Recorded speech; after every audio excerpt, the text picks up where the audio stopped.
Brian, I would imagine that two of the aspects of a financial plan is going to be legacy and cash flow. Can you expand on that? Yeah, I want to talk about these two areas because one of the areas that we ask about in our questionnaire when we do a financial plan is, what do you want your legacy to look like? I kind of have to chuckle sometimes. I'll have a husband and wife, and the husband will say, well, I want to spend my last dollar the day I die, and the wife, no, I want to leave my kids, you know, houses and money and so forth. So that's between them. But everybody has an idea about what they want to leave behind.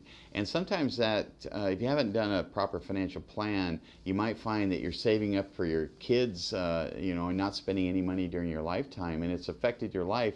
But had you had a financial plan, you could have seen one of the outputs from the financial plan is an estimate of what your legacy assets are going to be. So we could do a financial plan and then start doing some what-if scenarios. So the first part of what you asked about was the legacy part. We can start doing some what-if scenarios. If you spend X amount and these things happen, how much will you be leaving behind? Is that appropriate? Is that adequate? Is that too much or too little? So that's one thing we want to know. Tied in with that is, how much can I spend in retirement?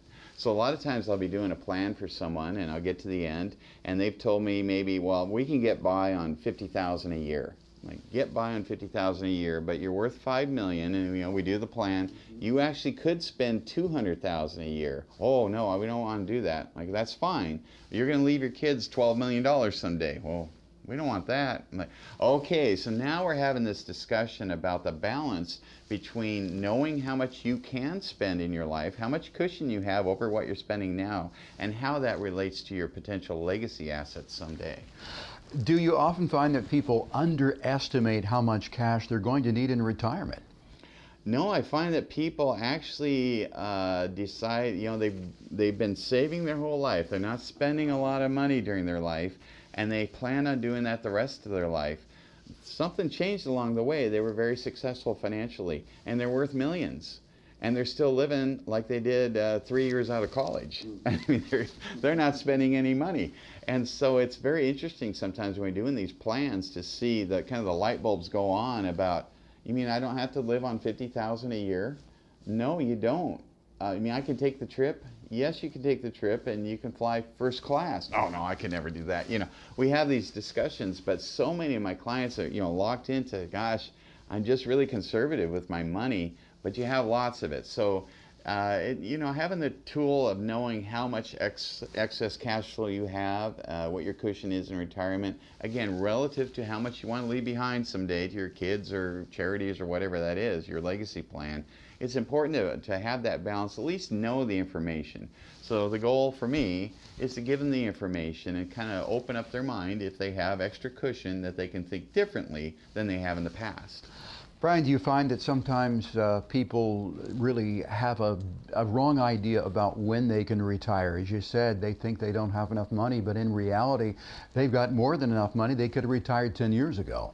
All the time. All the time. All the time. Yeah, that happens a lot. That people, you know, they, like I say, we're savers by heart. The people that are coming to see me generally are savers. They're not spenders. Spenders don't have the assets to come to a financial planner. They've spent them. So I usually get savers by the very nature of that. People that are good with money and are investors and savers and so forth.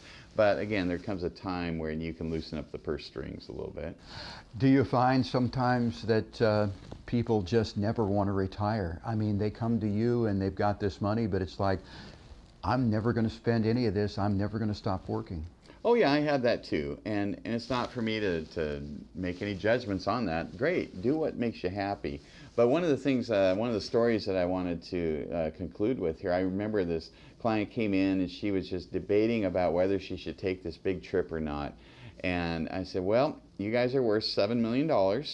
You don't spend any of it. She, oh, I know. And the trip was $25,000, I think it was. And she just could not convince, I just can't spend all that money. I said, well, your kids are going to take that trip someday because they're going to inherit this money. You're not going to take the trip, and I'm sure they'll be glad to spend your money someday on the trip that you never took, even though you had all the money, so you could leave extra money over the $7 million to them so they could live the life that you didn't get to live. And she looked at me and go, I don't like that. I said, take the trip and fly first class. She goes, well, I can't do that, you know. So we had those discussions, but yeah, there has to be a paradigm shift when you're in that situation.